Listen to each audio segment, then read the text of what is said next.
اللہ الرحمن الرحیم۔ منزل بمنزل کربلا، قسط نمبر 27۔ دربار یزید لعین میں امام سجاد علیہ السلام کی گفتگو اور خطبہ۔ سامعین کرام، المکرم مقتل حسین علیہ السلام میں لکھتے ہیں کہ دربار یزید میں اہل بیت کی پیشی کے بعد یزید لعنت اللہ علیہ امام سجاد صلوات اللہ علیہ کی طرف متوجہ ہوا اور آپ سے گفتگو کی اور کہا، اے علی بن حسین، تم نے دیکھا کہ اللہ نے تمہارے بابا کے ساتھ کیسا سلوک کیا۔ یہ سن کر امام نے فرمایا، میرے والد کے ساتھ جو ہوا اس کا فیصلہ زمین و آسمان کی خلقت سے قبل لکھا ہوا تھا۔ بعض روایات میں ہے کہ آپ علیہ السلام نے فرمایا، اے یزید، تو ابھی اپنے باپ کے صلب میں موجود تک نہ تھا، تب میرے بابا اور ان کی جماعت کے لیے شہادت کی کرامت اللہ عز و جل نے لکھ دی تھی۔ پھر یزید نے اپنے مشیروں سے مشورہ کیا کہ علی ابن الحسین علیہ السلام سے کیا سلوک کیا جائے، تو چند بدبخت مشیروں نے کہا کہ قیدی امام علیہ السلام کو بھی شہید کر دیا جائے۔ یہ سن کر امام علیہ السلام نے فرمایا، اے یزید، تمہارے مشیر فرعون کے مشیروں سے بھی برے اور بدتر ثابت ہوئے، کیونکہ فرعون نے جب موسیٰ و ہارون علیہ السلام کے متعلق اپنے مشیروں سے مشورہ مانگا تھا تو انہوں نے اسے قتل کر دینے کے بجائے شہر مدائن کی طرف جلا وطن کرنے کا مشورہ دیا تھا، مگر یہ تمہارے مشیر ہیں جو تمہیں میرے قتل کا مشورہ دے رہے ہیں۔ واللہ، صرف حرام زادہ ہی انبیاء اور ان کی اولاد کو قتل کر سکتا ہے۔ یہ سن کر یزید نے اپنے سر کو جنبش دی۔ پھر امام نے فرمایا، اگر تو مجھے قتل کرنے کا ارادہ کر چکا ہے تو پھر یہ بتا کہ اہل بیت علیہ السلام کی خواتین کو ان کے جد امجد کے شہر میں بحفاظت کون پہنچائے گا؟ تب یزید نے اپنی خفت مٹانے کی خاطر یہ آیت پڑھی، تم پر جو بھی مصیبتیں آتی ہیں یہ تمہارے کرتوتوں کی وجہ سے ہیں۔ تو امام علیہ السلام نے جواب دیا، یہ آیت ہمارے بارے میں نازل نہیں ہوئی، بلکہ ہمارے لیے یہ آیت آئی ہے۔ پھر اس آیت کی تلاوت فرمائی، تمہارے نفسوں اور زمین میں تم پر کوئی آزمائش اس وقت تک نہیں آئی مگر یہ کہ ہم نے اس سے قبل ایک کتاب میں سب کچھ لکھ دیا تھا۔ بے شک یہ اللہ کے لیے آسان ہے تاکہ جو تمہیں مقام حاصل کیا ہے تو اس پر تم نہ اتراؤ، اور جب تم سے آزمائش لی جائے اور سختیوں میں اور بلا میں گرفتار ہو جاؤ تو تم اس کی رحمت سے مایوس نہ ہو۔ پس اے یزید، ہم کسی شے کے محروم ہونے پر مایوس نہیں ہوتے اور نعمتیں ملنے پر تکبر نہیں کرتے۔ پھر یزید نے ایک درباری خطیب کو بلایا تاکہ وہ برسر منبر معاویہ اور یزید کی مدح بیان کرے اور حسین و اہل بیت علیہ السلام کی مذمت کرے۔ یزیدی خطیب منبر پر چڑھا اور اہل بیت علیہ السلام کی خوب مذمت کی اور معاویہ و یزید کی تعریف کے پل باندھ دیے۔ جب وہ اپنا کلام مکمل کر چکا تو امام علیہ السلام نے فرمایا، تجھ پر وائے ہو، بلا شبہ تو نے مخلوق کو راضی کرنے کی خاطر خالق کو ناراض کر دیا، اب جہنم کا ایندھن بننے کو تیار رہو۔ پھر یزید کی طرف متوجہ ہوئے اور فرمایا، اگر تو مجھے اجازت دیتا ہے تو میں بھی اس لکڑی کے ڈھانچے پر جا کر کچھ کہوں۔ یزید نے پہلے تو انکار کیا، لیکن اس کے بیٹے معاویہ بن یزید، یہ یزید کا صالح بیٹا تھا، اس نے اپنے باپ کی موت کے بعد خلافت قبول نہ کی، بلکہ اسے علی بن حسین علیہ السلام کا حق کہا اور اپنے باپ کے کرتوتوں کی مذمت کی، پھر تخت پر بیٹھنے سے بھی انکار کر دیا، یہاں تک کہ بنو امیہ کے لوگوں نے مروان سے مل کر اسے زہر دے دیا اور یزید کی موت کے 40 دن بعد فوت ہو گیا۔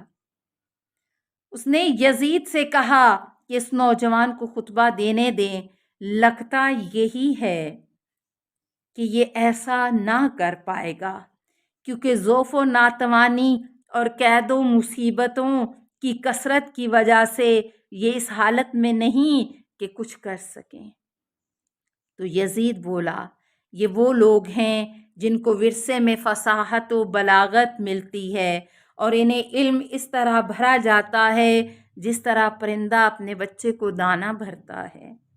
پھر لوگوں نے بھی یزید سے اصرار کیا کہ اس نوجوان قیدی کو بھی کچھ کہنے دیا جائے، لہٰذا مجبوراً یزید کو اجازت دینی پڑی۔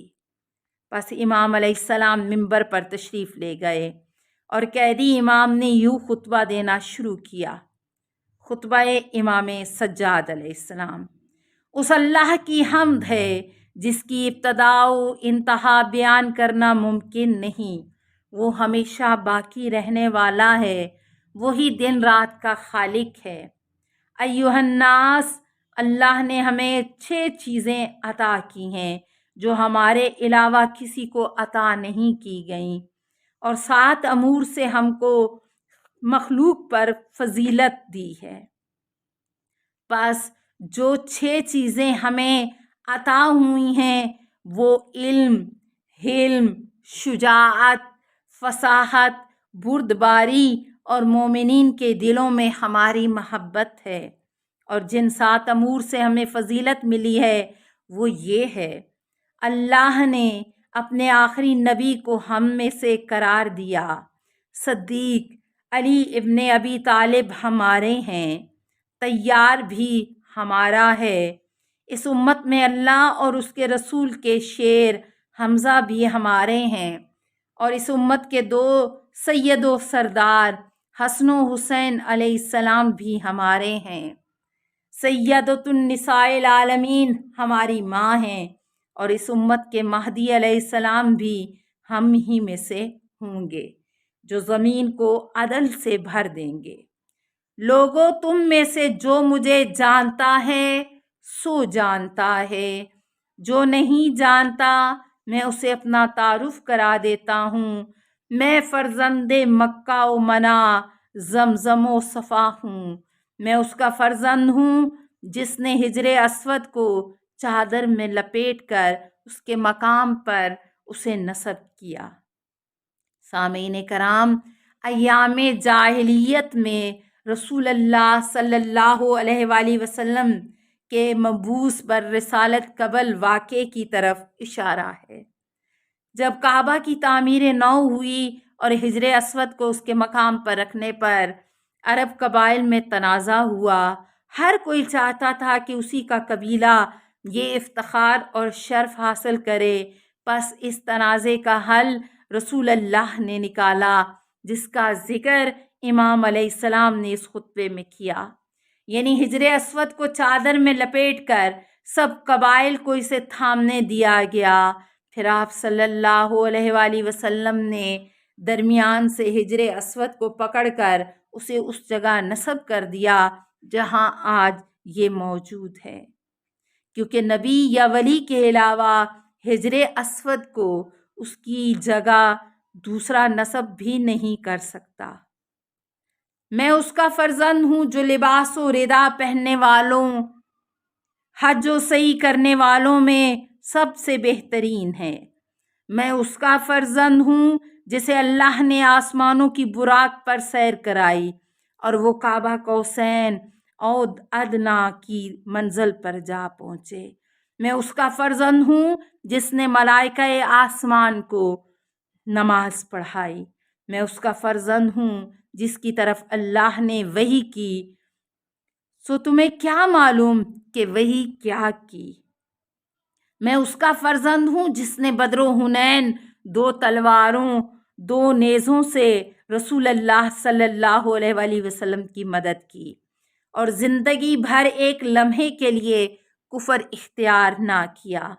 میں اس کا فرزند ہوں جو بحکم قرآن مومنین میں صالح ترین، مجاہدین کے لیے منارہ نور اور بیت شکنوں کے لیے خوارج اور سرکشوں کا کما کرنے والوں میں سے تھے۔ میں اس کا فرزند ہوں جو ڈٹ کر میدان جنگ میں لڑتے تھے، جس نے اس وقت تک تلوار کے قبضے کو نہ چھوڑا جب تک خلق سے کلمہ توحید کا اعتراف نہ کروایا۔ وہ دشمنوں کی صفوں کو صفوں پر الٹ دیتے تھے اور اللہ کی راہ میں کسی ملامت کی پرواہ نہیں کرتے تھے۔ وہ سردار، شریف، بردبار، کریم، سخی، ہدایت کنندہ، ہدایت یافتہ، شجاع، عالم و عابد، زاہد اور روشن چہرہ والوں کے امام تھے۔ اور یہ ساری صفات جو میں نے بیان کی وہ حسن علیہ السلام اور حسین علیہ السلام کے بابا اور میرے جد علی ابن ابی طالب علیہ السلام تھے۔ لوگوں میں فرزند فاطمہ الزہرا سلام اللہ علیہا اور خدیجۃ الکبریٰ سلام اللہ علیہا ہوں۔ میں اس کا بیٹا ہوں جنہیں خاک و خون میں نہلا دیا گیا، جنہیں گردن سے گردن تک خنجر سے پیاسا ذبح کیا گیا، جن کا سینہ وقت آخر غم و اندوہ سے بھرا ہوا تھا، جس کی شرافت کا لحاظ نہ رکھا گیا، جس کے آل و ناموس کو اسیر بنا لیا گیا، جن کی حرمت ضائع کر دی گئی۔ میں اس کا فرزند ہوں جس کی مظلومیت پر جنوں نے ماتم کیا اور پرندوں نے ہوا میں ان پر گریہ کیا۔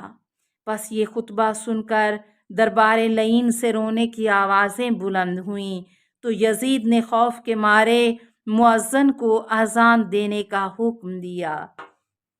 جب مؤذن نے اللہ اکبر کہا تو امام علیہ السلام نے فرمایا، بے شک اللہ سب سے بزرگ و برتر ہے اور اس سے بھی عظیم ہے کہ اس کی کبریائی بیان کی جا سکے۔